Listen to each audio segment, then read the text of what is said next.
آج ہمیں جو مذاکرہ کرنا ہے، اللہ کے نبی پر اللہ نے 3 احسانات یاد دلائے، اور اب آگے اللہ کے نبی علیہ السلام کو ان 3 احسانات کے مقابلے میں شکریہ کی تعلیم۔ سب سے پہلی بات دیکھیے، اوپر اللہ تعالیٰ نے فرمایا الم یجد کا یتیمن فآویٰ، نبی جی اللہ نے آپ کو یتیم پایا اور آپ کو ٹھکانہ دیا۔ آپ کے والد کا انتقال آپ کی پیدائش سے پہلے، 6 سال کی عمر میں آپ کی امی کا انتقال، تو گویا آپ کے تو نابالغی کی حالت میں نہ ماں رہی اور نہ باپ، آپ نے تو دوہری یتیمی صحیح ہیں، اور اللہ نے کہا فآویٰ، اس اللہ نے آپ کو ٹھکانہ دیا، اس اللہ نے آپ کو پالا۔ اس کے بدلے میں اللہ تعالیٰ فرما رہے ہیں فَأَمَّا الْيَتِيمَ فَلَا تَقْهَرْ، نبی آپ یتیم تھے، ہم نے آپ کا ہاتھ پکڑا، اب آپ کا کام یہ ہے کہ جب کبھی دنیا میں آپ کے پاس یتیم آئے تو آپ اس پر جبر نہ کریں۔ فَأَمَّا الْيَتِيمَ فَلَا تَقْهَرْ، زبردستی، جبر، قبضہ، فلا تقہر، ایسا نہ کریں آپ، بلکہ یتیم کے ساتھ پیار اور محبت کا معاملہ کریں، اس لیے کہ آپ نے بھی تو یتیمی صحیح ہیں، اور ہم نے آپ کے ساتھ ٹھکانے والا معاملہ کیا ہے، آپ بھی جس یتیم کو پائے اس کے ساتھ ٹھکانے والا معاملہ کرنا، قہر اور دھتکارنا اور زبردستی کرنا، یہ معاملہ نہ کرنا۔ اللہ کے نبی علیہ السلام کو ہدایات دی جا رہی ہیں فَأَمَّا الْيَتِيمَ فَلَا تَقْهَرْ۔ اسی لیے روایت میں نبی علیہ السلام نے بیان فرمایا مسلمانوں میں بہترین گھر وہ ہیں جس میں کوئی یتیم ہو، اور آگے فرمایا اس کے ساتھ احسان اور محبت کا برتاؤ کیا جاتا ہو، یہ مسلمانوں میں سب سے بہترین گھر ہیں، اور فرمایا سب سے برا گھر وہ ہیں جس میں کوئی یتیم ہو اور اس کے ساتھ سب سے برا سلوک کیا جاتا ہو، روایت میں نبی علیہ السلام نے فرمایا۔ اور بہت سارے سینکڑوں احادیث یتیم کی کفالت پر، یتیم کی پرورش پر، بلکہ یتیم کے سر پر ہاتھ رکھنے کے باب میں نبی علیہ السلام نے بیان فرمائے۔ ایک روایت میں نبی اکرم صلی اللہ علیہ وسلم نے فرمایا انا وکافل الیتیم کہاتین، میں اور یتیم کی پرورش کرنے والا جنت میں ایسے ہوں گے، ایسے آپ نے اشارہ فرمایا اتصال کی طرف کہ وہ مجھ سے جڑا ہوا ہوگا جو یتیم کی کفالت کرے گا۔ ان صورتوں سے کیا سبق ملتا ہے اس کو ہم اخیر میں سمجھتے ہیں، ہمارے لیے کیا پیغام ہے۔ تو ایک تو اللہ کے نبی علیہ السلام کو اس احسان کے بدلے میں یہ ہدایت کہ نبی ہم نے آپ کو یتیم پایا، ہم نے آپ کو ٹھکانہ دیا، اب آپ کا کام یہ ہے کہ دنیا میں آپ یتیم پر زبردستی نہ کریں، غلبہ اور جبر کا معاملہ نہ کریں، دھتکارنے والا معاملہ نہ کریں۔ اور دوسرا احسان اللہ کے نبی علیہ السلام پر اللہ تعالیٰ نے یوں ذکر کیا تھا وَوَجَدَكَ عَائِلًا فَأَغْنَا، ہم نے آپ کو محتاج پایا تھا، ہم نے آپ کو تنگ دست پایا تھا، فَأَغْنَا، اس اللہ نے آپ کو مالدار کر دیا۔ یہ احسان ذکر کیا اوپر، اب یہاں اللہ تعالیٰ اپنے نبی کو دوسرا ارشاد اس احسان کے بدلے میں یوں فرما رہے وَأَمَّا السَّائِلَ فَلَا تَنْهَرْ، نبی آپ بھی تو محتاج تھے، ہم نے آپ کو مالدار بنا دیا، اب آپ کا کام یہ ہے اور اس احسان کا شکریہ یہ ہے کہ اگر آپ کے پاس دنیا میں کوئی سائل، کوئی مانگنے والا، کوئی محتاج، کوئی فقیر اگر آپ کے پاس آئے فَلَا تَنْهَرْ، آپ اس کو جھڑکنا مت، دھتکار نہ مت، زبردستی اپنے در سے اس کو ہٹانے والا معاملہ نہ کرنا، اس کے ساتھ نرمی اور شرافت والا معاملہ کرنا جیسے ہم نے آپ کے ساتھ کیا۔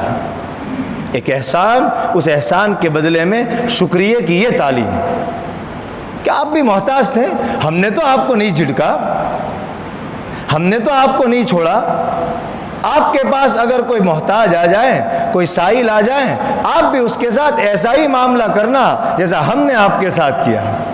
احسن کما احسن اللہ الیک، اللہ قرآن میں فرما رہے احسان کرو جیسا اللہ نے تمہارے ساتھ احسان کیا ہے۔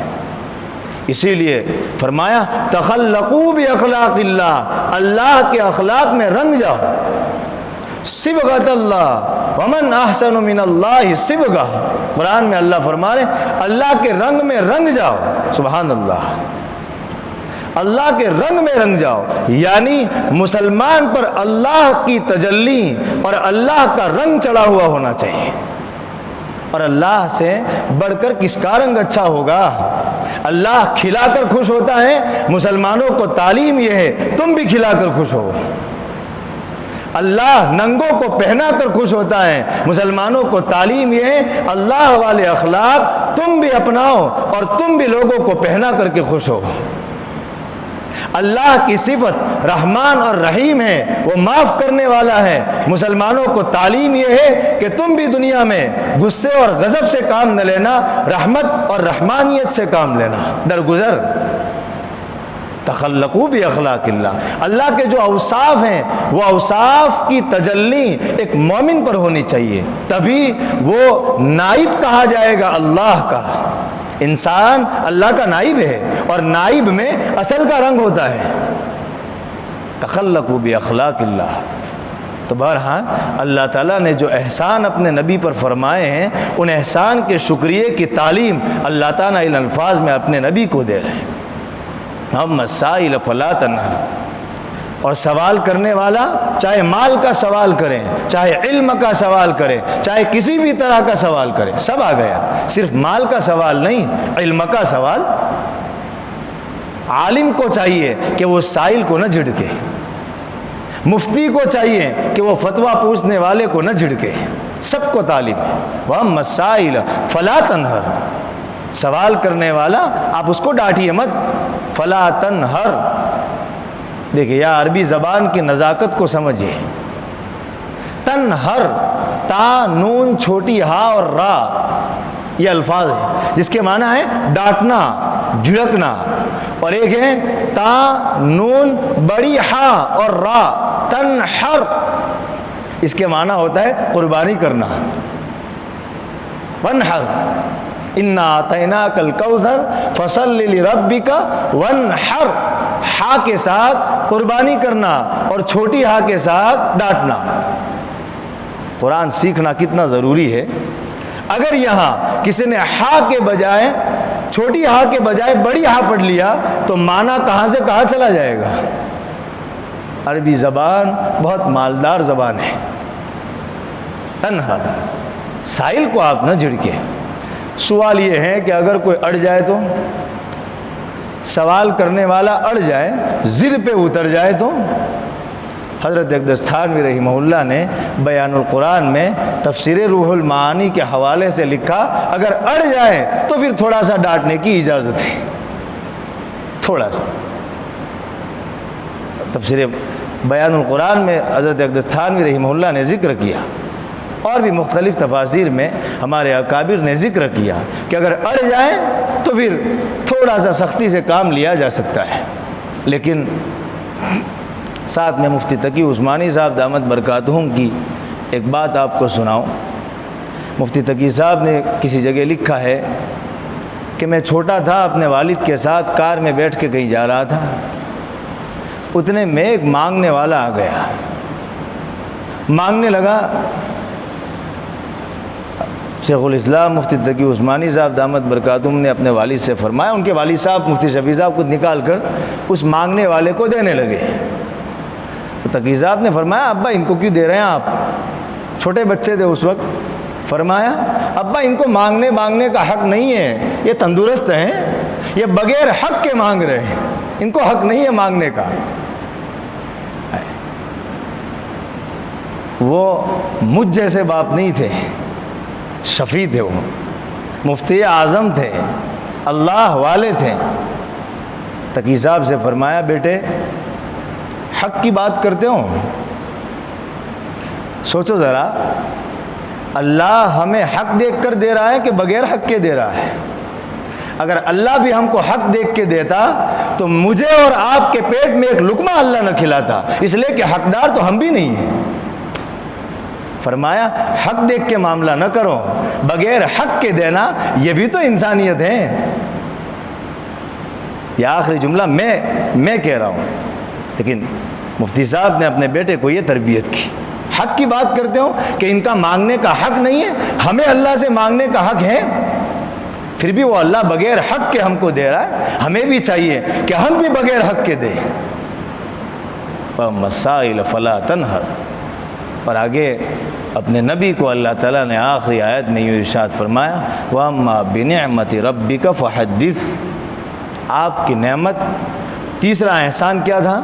تیسرا احسان اللہ تعالیٰ نے اوپر ذکر کیا تھا کہ اس اللہ نے آپ کو بے خبر پایا، یعنی آپ نبوت کے بارے میں جانتے نہیں تھے، لیکن فہدا، اس اللہ نے آپ کو راستہ دکھایا۔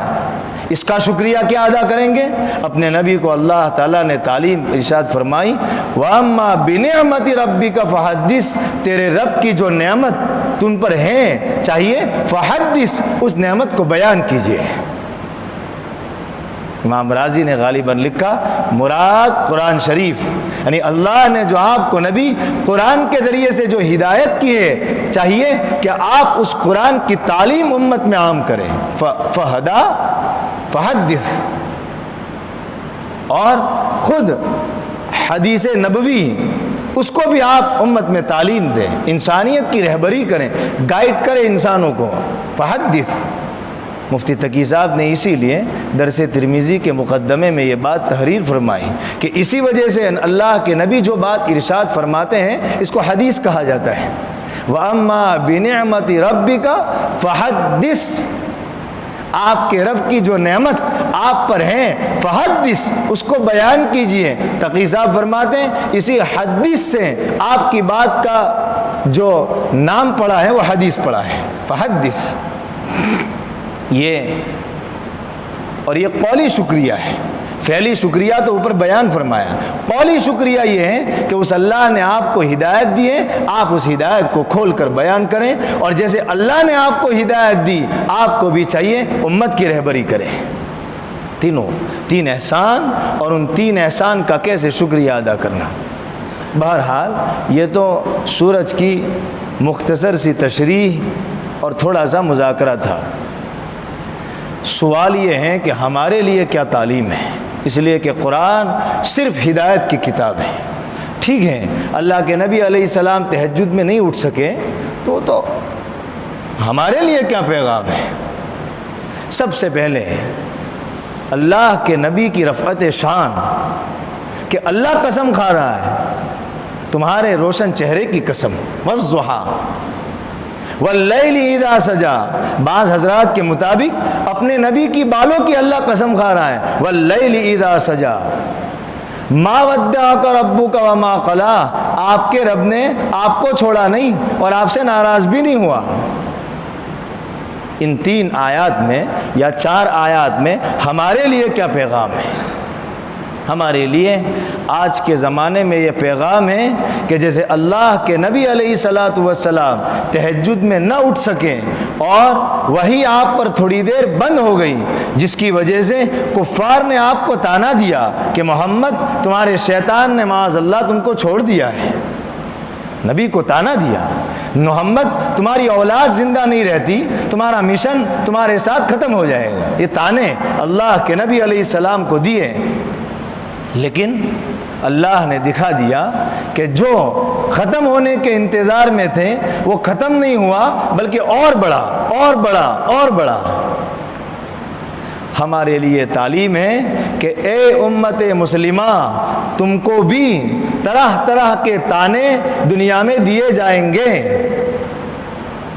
تم تو دقیانوسی لوگ ہو، یہ کہا جائے گا میڈیا کے ذریعے سے تم تو فنڈامنٹلزم ہو، بنیاد پرست ہو، یہ کہا جائے گا دنیا میں، تم تو بیکورڈ کلاس کے لوگ ہو، 1400 سال پہلے جو نبی گزرا ہے اس نبی کی اتباع کی باتیں کرتے ہو۔ آج کی دنیا میں آؤ، طعنے ہر آن اس امت کو دیے جائیں گے، طعنے مسلمانوں کو ہر جگہ ذلیل کیا جا رہا ہے، طعنے دیے جا رہے ہیں، معمولی بات میں ان کو تنقید کا نشانہ بنایا جا رہا ہے۔ کہاں ہے تمہارے نبی؟ معمولی باتوں میں لیکن اللہ ہمیں یہ پیغام دے رہے ہیں کہ اے امت محمدیہ علی صاحبہ الصلاۃ والسلام، جیسے میں نے اپنے نبی کو نہیں چھوڑا، اگر تم بھی میرے نبی کے ساتھ تانے جھیلنے کے باوجود چمٹے رہو گے، میں تمہیں بھی ضائع نہیں کروں گا۔ جیسے میں نے اپنے نبی کو بلند کیا، میرے نبی کے نام لینے والوں، تم نے بھی اگر توجہ اپنے نبی کے ساتھ برابر لگا کر رکھی، اپنے نبی کا دامن برابر پکڑ کر کے رکھا، تو میں تم کو بھی اتنا اونچا کروں گا، اتنا اونچا کروں گا کہ دنیا دیکھتی رہ جائے گی۔ کیا ہوا یہ پڑوسی ملک میں؟ کیا ہوا 20 سال تک؟ کیا تانے نہیں دیے گئے ان کو ٹیررسٹ کہا گیا، ان کو بنیاد پرست کہا گیا، ان کو یہ کہا گیا کہ یہ تو پہاڑیوں میں رہنے والے لوگ ہیں، ان کو یہ کہا گیا کہ یہ تو ملا اور مولوی قسم کے لوگ ہیں، لیکن انہوں نے ان سب کو برداشت کیا، ایمان اور اسلام کا سودا نہیں کیا۔ انہوں نے ان سب کو برداشت کیا، دامن مصطفیٰ سے اپنے دامن کو برابر 100% لگا کر رکھا، حتیٰ کہ فتح مل گئی، فتح کے بعد بھی ان کا دامن مصطفیٰ سے نہ چھوٹا۔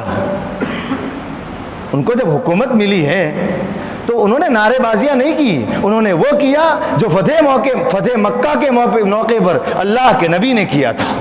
انہوں نے اذا جاء نصر اللہ والفتح کی تلاوت کی، انہوں نے اپنے رب کے حضور میں صلاۃ الشکر پڑھی، جو اسلامی طریقہ ہے۔ دیکھیے اللہ نے کیسا عروج دیا، آج بھی زندہ ہے۔ یہ سورہ زحاحی کی تفسیر ہے۔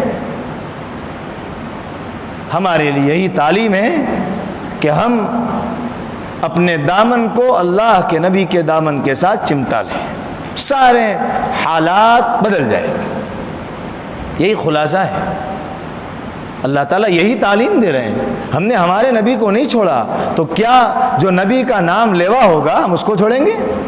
اور مثال ہے، غزوہ بدر کی مثال تو ہے ہی، صحابہ کی مثال تو ہے ہی کہ صحابہ نے اپنے دامن کو اللہ کے نبی کے دامن کے ساتھ ایسا چمٹایا کہ جس قوم کو تانے دیے جا رہے تھے کہ یہ ایسے لوگ ہیں، ایسے لوگ ہیں، اس قوم نے دنیا کو جینا سکھا دیا۔ صحابہ خالی نماز روزے والے لوگ نہیں تھے، صحابہ دنیا میں جینے کے اصول بتانے والے لوگ تھے۔ علامہ شبلی نے الفاروق، حضرت عمر فاروق رضی اللہ تعالیٰ عنہ کی جو سوانح ذکر کیے ہیں، اس میں لکھا ہے کہ ملک کو اسٹیٹ کے اعتبار سے تقسیم کرنا، اس کا کام سب سے پہلے حضرت عمر نے شروع کیا ہے۔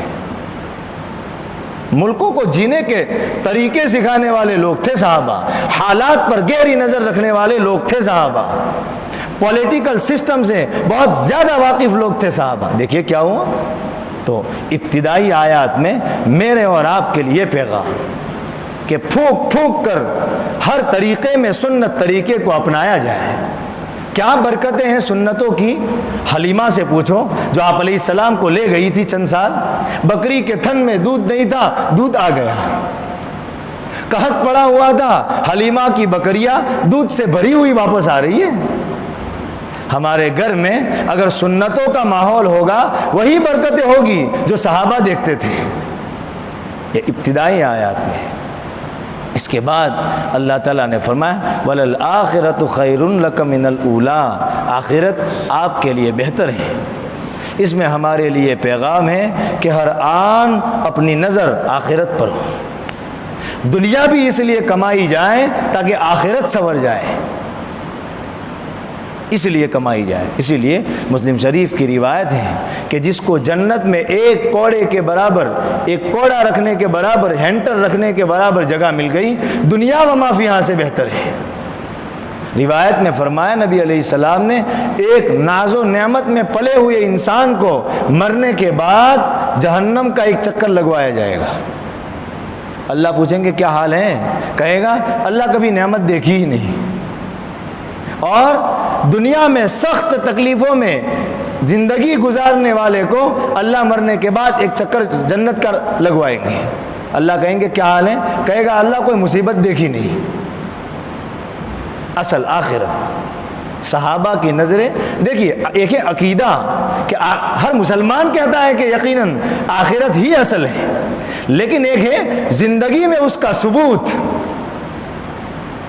میں اپنے پرسنل کام میں ہوتا ہوں، نماز کا وقت آ جائیں تو میں اپنے پرسنل کام کو چھوڑتا ہوں کہ نہیں. یہ امتحان ہے کہ ہمارے نزدیک آخرت اصل ہے یا دنیا اصل ہے. عقیدہ الگ چیز ہے. حضرت اقدس تھانوی رحمہ اللہ نے اپنے ملفوظات میں ایک جگہ ذکر فرمایا کہ بھائی عقیدہ بھی صرف عقیدے کے لیے نہیں ہے، عقیدہ بھی عمل کے لیے ہے. عمل. چھوٹے بچے کی دنیا کتنی ہوتی ہے، اس کا مٹی کا گھر کوئی توڑ دے تو وہ چھوٹا بچہ روتا ہے کہ اس نے میری کائنات برباد کر دی. ہم جب بڑے ہوتے ہیں تو ہم کو ہنسی آتی ہے کہ کیسا پاگل تھا میں کہ مٹی کا گھر تھا کوئی توڑ دیتا تھا تو میں روتا تھا. مرنے کے بعد یہی کیفیت انسان کے ساتھ ہوگی کہ کیسا پاگل تھا میں کہ دنیا کے لیے اپنے دین کو بیچ رہا تھا. انبیاء جو باتیں کرتے ہیں نا، آج کے 50% سے زائد اکثر انسانیت نے صرف اپنا مقصود دنیا بنا رکھا ہے. خاص طور سے یورپ اور مغرب اور ویسٹرن کلچر کے انفلوئنس کے بعد یہ ماحول عام ہو رہا ہے. آخرت سیکنڈ نمبر پر، دنیا نمبر اول پر، بدن نمبر اول پر، روح دوسرے نمبر پر. تقسیم ہو گئی، درجہ بندی ہو گئی. جماعت چھوٹ رہی ہے، چھوٹے، میرا اپنا کام نہ اٹکے. ایک ماحول بنا ہوا ہے وہ مغربی تہذیب کے زیر اثر جو پوری دنیا میں پھیل رہی، اور دراصل وہی دجالی تہذیب ہے. خیر سورہ کہف کا مذاکرہ ہوگا تو وہاں کچھ باتیں اس سلسلے کی مذاکرے میں ہم سب کریں گے. لیکن بہرحال اللہ تعالیٰ یوں تعلیم دے رہے ہیں آخرت آپ کے لیے بہتر ہے دنیا کے مقابلے میں. دنیا صرف ضرورت کی ہے، اس کو ضرورت کے درجے میں رکھا جائے. آخرت بہت ہمیشہ ہمیش کی ہے، اس کے لیے اتنی تیاری کی جائے جتنا وہاں رہنا ہے. وَلَلْآخِرَةُ خَيْرٌ لَكَ مِنَ الْأُولَىٰ. پیٹ میں رہنے والے بچے سے اگر کوئی ایسا ذریعہ نکل جائے، کوئی پوچھ لے کہ ابھی تو تم ماں کے پیٹ میں ہو، باہر آؤ، پہاڑ ہیں اور یہ ہیں اور وہ ہیں، تو بچہ اندر سے جواب دے گا آپ کا دماغ خراب ہے، یہاں تو گردے اور کلیجے کے علاوہ کچھ ہے ہی نہیں. لیکن وہی بچہ جب باہر آتا ہے تو مجبور ہو جاتا ہے کہ آپ کی بات صحیح تھی. ایسے ہی انبیاء جو بات کہتے ہیں نا کہ مرنے کے بعد دنیا سے 10 بڑی گنی جنت ملے گی، آج کے انسان کو دنیا کی آنکھوں سے سمجھ میں نہیں آتا، جیسے ماں کے پیٹ میں رہنے والے بچے کو سمجھ میں نہیں آتا. لیکن جیسے ہی موت کا وقت ہوتا ہے، موت کا وقت میں کہہ رہا ہوں، مرنے کے بعد نہیں، موت کا وقت، سکرات میں وہ مناظر شروع ہو جاتے ہیں. اسی لیے مجھے یاد نہیں، میں نے کہیں کسی معتبر عالم دین کی بات ہے کہ جب اس روح کو اگر جہنم میں جانا ہوتا ہے تو وہ روح جہنم کو اور آگ کو دیکھ کے جلدی سے باہر نہیں آتی، بدن کے اندر واپس جاتی ہے. اس لیے فرشتے اس کو مار مار کے اور کھینچ کے نکالتے ہیں، اس لیے تکلیف ہوتی ہے بہت زیادہ.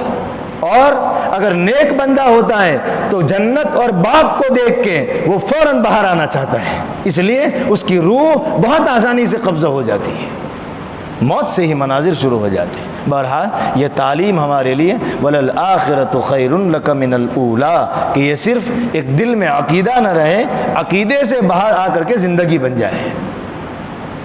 وَلَسَوْفَ يُعْطِيكَ رَبُّكَ فَتَرْضَىٰ. ہمارے لیے پیغام ہے کہ اگر سنتوں سے چمٹے رہیں، اتنا دوں گا کہ تم راضی ہو جاؤ گے. اور ایک مسلمان کے لیے اس کا رب راضی ہو جائے، اس سے بڑھ کر خوشی کوئی نہیں. سنتوں پر عمل کریں گے، اللہ راضی ہو جائیں گے.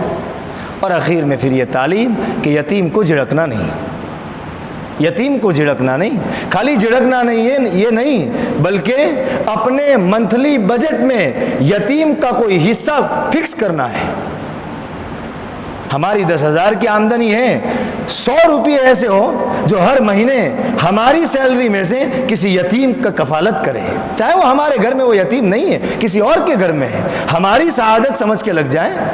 حضرت مولانا خلیل الرحمن سجاد نعمانی صاحب دامت برکاتہم نے مستقل رمضان میں 2 گھنٹے اس پر بات کی کہ منتھلی بجٹ. فرمایا میں مالداروں سے نہیں کہہ رہا، مالداروں کے ساتھ ساتھ ہر اس آدمی سے کہہ رہا ہوں جو 1000 روپے مہینے کے کماتا ہے، وہ 2 روپے تو یتیم کو دے سکتا ہے.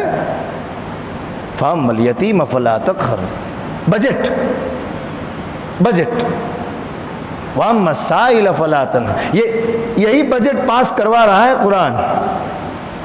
محتاج کا حق ہو، ڈھونڈ ڈھونڈ کر کے محتاج کو اپنی جیب سے۔ مفتی شفیع صاحب کے بارے میں مفتی تقی صاحب دامت برکاتہ نے نقل فرمایا، میرے والد صاحب الگ سے تھیلی رکھتے تھے، جس تھیلی میں مانگنے والوں کے لیے پیسے آلریڈی رکھے ہوئے ہوتے تھے، اس میں کم نہیں ہوتے تھے، یا وہ تھیلی خالی نہیں ہوتی۔ جب بھی کہیں چلے گئے، کوئی مانگنے والا آ گیا تو جیب سے نہیں دیتے تھے، اسی صدقات کی تھیلی میں سے نکال کر کے وہ پیسے دیتے تھے۔ Budget system. وَأَمَّا السَّائِلَ فَلَا تَنْهَرْ وَأَمَّا بِنِعْمَةِ رَبِّكَ فَحَدِّثْ لِلْمُتَّقِينَ، متقین کی صفت اعدت للمتقین، جہاں قرآن نے یہ کہا دوڑو اس جنت کی طرف جو تمہارے رب نے تیار کی ہے، جس کی چوڑائی بہت زیادہ ہے، وہاں فرمایا اعدت للمتقین، جو متقیوں کے لیے تیار کی گئی ہے۔ اور متقی، سبحان اللہ، قرآن کتنا بیلنس ہے۔ جہاں قرآن نماز پڑھنے والے کو متقی کہتا ہے، وہاں قرآن کس کو متقی کہتا ہے؟ الذین ينفقون فی السراء والضراء، جو خرچ کرتے ہیں تنگی میں بھی اور خوشحالی میں بھی۔ سبحان اللہ۔ میں تقوی کا لفظ جب سنتا ہوں تو خرچ میرے ذہن میں آتا ہے، قرآن تو کہہ رہا ہے کہ آنا چاہیے۔ اور آگے والکاظمین الغیظ، غصہ پینے والے متقی۔ کتنا بیلنس ہے قرآن۔ جہاں نماز پڑھنے والے متقی، جہاں روزہ رکھنے والے متقی، وہاں تنگی میں بھی اور خوشحالی میں بھی خرچ کرنے والے متقی، غصہ پینے والے متقی۔ سجاد صاحب دامت برکاتہم بیان فرماتے ہیں، قسم کھا کے کہتا ہوں، اپنے مہینے کی آمدنی کو اور اپنے مہینے کی تنخواہ کو اس طریقے سے ڈسٹریبیوٹ کر کے اور تقسیم کر کے دیکھو، 12 مہینے میں فرمایا میں ذمہ لیتا ہوں تمہاری روزی ڈبل ہو جائے گی۔ فرمایا آخرت کے لیے کام نہ کرو، دنیا کے لیے تو کرو کہ آمدنی ڈبل ہو جائے۔ بے عینی حضرت کے الفاظ ہیں۔ یتیم کا حصہ، محتاج کا حصہ، یہی بجٹ قرآن پاس کروا رہا ہے۔ امت مسلمہ، کیا ویژن ہے قرآن کے نزدیک امت مسلمہ کا۔ خیر یہ تو ہم قرآن پڑھیں گے تو موقع موقع سے یہ باتیں آئے گی۔ بہرحال سورہ ضحیٰ میں ہم سب کے لیے پیغام ہے، اور ہمارے بعض حضرات نے ذکر کیا کہ جب انسان پر قبض کی حالت ہو، 2 طرح کی حالتیں انسان پر آتی ہیں۔ ایک بست کی حالت، جس میں انسان کو خوب نماز پڑھنے کا جی چاہتا ہے، دعائیں مانگنے کا جی چاہتا ہے، اور ایک قبض کی حالت جس میں نہ دعا کا جی چاہتا ہے اور طبیعت اکھڑی اکھڑی رہتی ہے۔ فرمایا اس میں سورہ ضحیٰ کی تلاوت کرو، اس لیے کہ اللہ کے نبی علیہ السلام کا قلب بھی ٹوٹا ہوا تھا، اپنے نبی کو اللہ نے انہی آیات کے ذریعے تسلی دی۔ فرمایا تلاوت کیجئے تاکہ وہ قبض کی حالت دور ہو جائے۔ یہ ہم سب کے لیے اس میں پیغام ہے، اللہ تعالیٰ اس کو قبول فرمائے۔